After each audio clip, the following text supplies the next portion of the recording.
হয়তো তোমার পাপের পাল্লা আসমান ছুঁয়ে গেছে, কিন্তু জানো কি, তোমার রবের দয়ার পাল্লা আরশকে ছাড়িয়ে গেছে।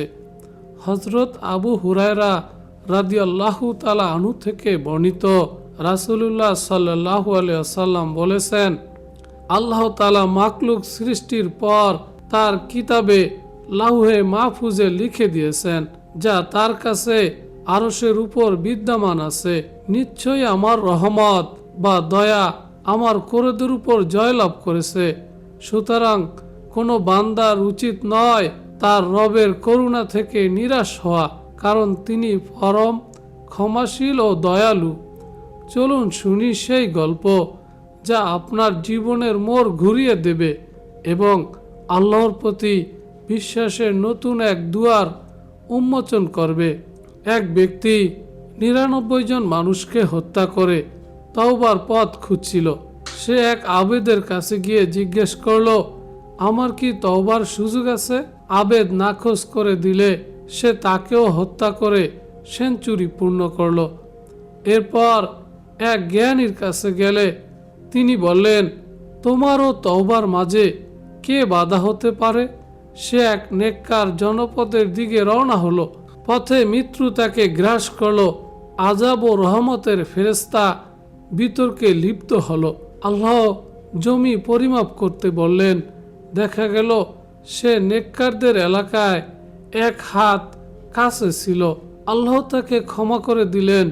তওবার আন্তরিক ইচ্ছা থাকলে অতীতের যত বড় পাপী হোক আল্লাহ তা ক্ষমা করে দেন। হযরত মুসা আশআরী রাদিয়াল্লাহু তাআলা আনহু থেকে বর্ণিত, নবী করিম সাল্লাল্লাহু আলাইহি ওয়াসাল্লাম বলেছেন, নিশ্চয়ই আল্লাহ তাআলা রাতে তার হাত প্রসারিত করেন যেন দিনের অপরাধী তওবা করে, আবার দিনে তার হাত প্রসারিত করেন যেন রাতের অপরাধী তওবা করে।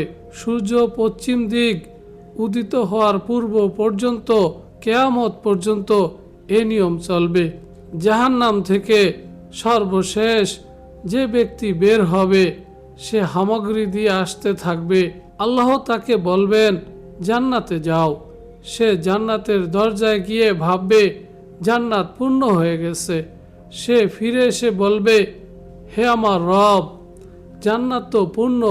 আল্লাহ তাআলা পুনরায় বলবেন, জান্নাতে যাও, তোমার জন্য দুনিয়ার সমান এবং তার চেয়ে 10 গুণ জায়গা রাখা হয়েছে।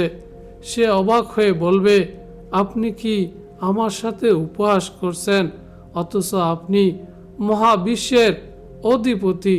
নবীজি সাল্লাল্লাহু আলাইহি ওয়াসাল্লাম একথা বলে হেসে দিলেন। আল্লাহ তাকে সর্বকনিষ্ঠ জান্নাতি হিসাবে রহমত দিয়ে সিক্ত করলেন। আল্লাহর দয়া মানুষের কল্পনার সীমার চেয়েও কয়েক কোটি গুণ বেশি বিশাল। হযরত ওমর ইবনুল খাত্তাব রাদিয়াল্লাহু তাআলা আনহু থেকে বর্ণিত, একদা এক যুদ্ধবন্দী মহিলা তার শিশুকে খুঁজে পেয়ে বুকে জড়িয়ে ধরল। নবীজি সাল্লাল্লাহু আলাইহি ওয়াসাল্লাম সাহাবীদের বললেন, তোমরা কি মনে করো এই মা তার শিশুকে আগুনে নিক্ষেপ করবে? সাহাবীরা বললেন, না। তখন নবীজি সাল্লাল্লাহু আলাইহি ওয়াসাল্লাম বললেন, আল্লাহ তার বান্দার প্রতি এই মায়ের চেয়েও অনেক বেশি দয়ালু এবং মায়াময়। যখন সব পথ বন্ধ হয়ে যায় তখন কেবল আল্লাহর রহমতের জানালাটিই খোলা থাকে।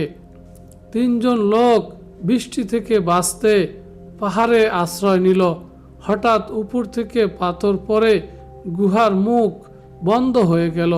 তারা নিজেদের মধ্যে তর্কে লিপ্ত হলো যে আজ কেবল সৎ আমলের উসিলা ছাড়া মুক্তি নেই। একজন মা বাবার সেবার কথা বলল, দ্বিতীয়জন অবৈধ সম্পর্ক থেকে আল্লাহর ভয়ে নিজেকে বাঁচানোর কথা বলল, আর তৃতীয়জন এক শ্রমিকের পাওনা আমানতদারিতার সাথে পরিশোধের কথা বলল। প্রতিটি আরজির পর পাথরটি সরতে লাগলো। তাদের পবিত্র নিয়ত ও আমলের কারণে পাহাড়ের পাথর সম্পূর্ণ সরে গেল এবং তারা মুক্ত আকাশে বের হয়ে এলো। ঘোর বিপদে কেবল একনিষ্ঠ ইবাদত এবং আল্লাহর রহমত মানুষের একমাত্র সহায় হতে পারে।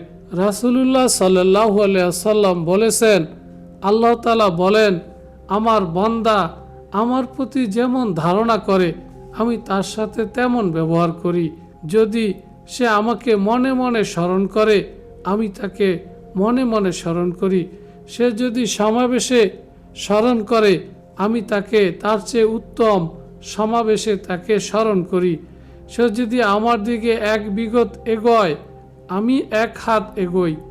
মানুষের ক্ষমা সীমিত, কিন্তু স্রষ্টার রহমত অসীম। তাই ভুলের পরে নিরাশ হওয়া নয়, বরং সিজদায় কান্নাই হলো জীবনের আসল সার্থকতা।